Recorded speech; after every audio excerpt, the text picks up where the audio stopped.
Alors, tu nous as expliqué tout à l'heure que tu as fait des études de sciences physiques, des études dans le domaine de la science. Et justement, le Coran, souvent, on le qualifie de piètre traité de science ou alors de récupération ancienne ou de gestation de certaines théories. Mais on se dit, bon, ok, c'est un livre qui est un petit peu presque anecdotique sur la science, c'est pas très sérieux. Et toi, par rapport à tout ce que tu as pu apprendre, qu'est-ce que tu pourrais justement exprimer par rapport à la convergence qu'il peut y avoir entre les faits énoncés dans le Coran et la réalité scientifique de cela? Alors effectivement, je pense que je peux apporter un peu, au moins avec ce que je connais de science et de Coran, une petite réponse à ça.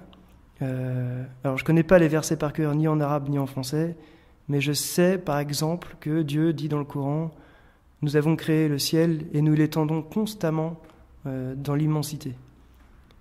Donc en 2011, il faut savoir qu'il y a eu un prix Nobel de physique. Donc 2011, c'était hier. Hein. Les physiciens, les astronomes ont étudié des supernovas. Donc des supernovas, ce sont des étoiles qui ont implosé, de sorte que, elles étaient tellement grandes qu'elles ont implosé. Et en agissant ainsi, l'étoile, elle dégage une lumière intense. Et les astronomes peuvent ainsi observer ces supernovas.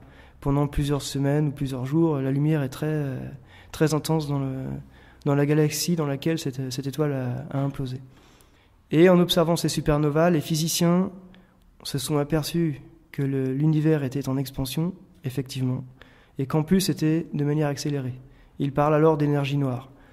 Et donc, si on fait le rapprochement entre ce que Dieu nous dit, où Dieu il dit « j'étends l'univers dans l'immensité en permanence, constamment », et les physiciens nous ont dit eux-mêmes, effectivement, l'univers s'étend et en plus de manière accélérée.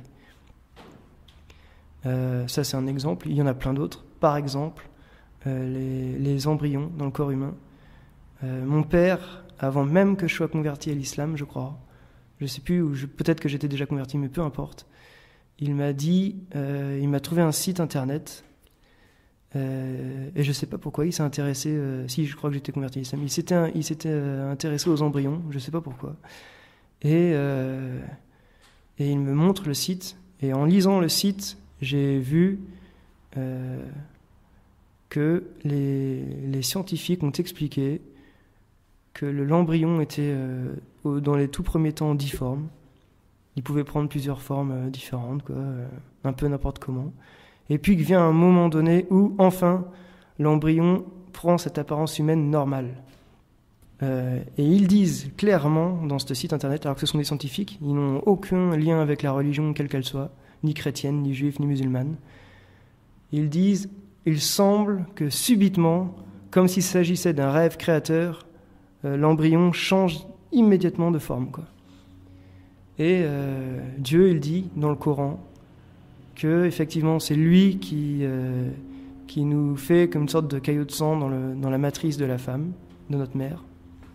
Et puis il nous fait difforme. Alors effectivement, comme le dit le site scientifique, on voit des fois on dirait qu'on voit un lapin, on dirait qu'on voit une souris, on ne sait pas trop.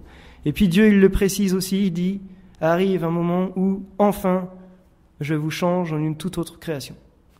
Et donc les scientifiques ont remarqué que tous les embryons mammifères, dans les matrices de leur mère, ils sont tous pareils. En gros, c'est-à-dire qu'ils ont tous les mêmes propriétés. Ils font tous n'importe quoi, de manière difforme, etc. Et puis arrive un moment où si on est dans le ventre d'un être humain, on devient un être humain. Si on est dans le ventre d'une baleine, on devient une baleine, etc. Donc il y a vraiment un lien très clair entre ce que les scientifiques ont appris sur l'embryon et ce que Dieu nous dit dans le Coran. On peut aussi parler par exemple des plantes. Dieu il dit alors que la terre est morte, je fais tomber la pluie sur cette terre morte, je lui redonne vie et vous voyez alors pousser des plantes par couple. Évidemment, on sait aujourd'hui qu'il y a le pistil et le pollen, effectivement, il y a cette forme de couple qui existe dans les plantes. Il y a aussi l'exemple du cycle de l'eau. Dieu, il est très clair sur le cycle de l'eau, il dit qu'effectivement elle sort de la terre, elle remonte au ciel et elle retombe sur la terre, et ainsi de suite. Et il y a aussi ce cas des deux mers qui se rencontrent et qui ne se mélangent pas. L'une qui est salée, l'autre qui est non salée, qui est douce. Et effectivement, non seulement elles se rencontrent et elles ne se mélangent pas, mais en plus, ce que Dieu nous dit, c'est qu'on trouve dans ces deux mers du corail. Et donc, c'est surprenant qu'on puisse trouver la même chose dans deux mers qui ont deux propriétés différentes. Il y a effectivement, encore en revenant sur l'univers, il y a aussi le fait que Dieu nous dise le soleil, la lune et la terre, ils ont chacun leur propre orbite. Et le soleil ne peut rattraper la lune ne peut rattraper le soleil. Tout ça, c'est vrai. Et il nous explique aussi, Dieu, que la terre, elle tourne en rond, puisqu'il nous dit que le jour ne peut rattraper la nuit, ni la nuit rattraper le jour. Et donc on comprend bien, si on réfléchit, qu'effectivement la terre est ronde et qu'elle tourne autour d'elle-même. Et ce qui est assez impressionnant, c'est qu'en étudiant les taches solaires, on s'est aperçu qu'effectivement le soleil tournait autour de lui-même.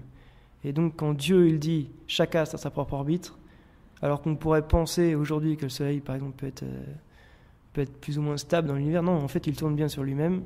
De toute manière il tourne aussi dans la galaxie dans laquelle on est, donc oui, chaque astre a bien sa propre orbite. Là encore, il s'agit d'une vérité scientifique.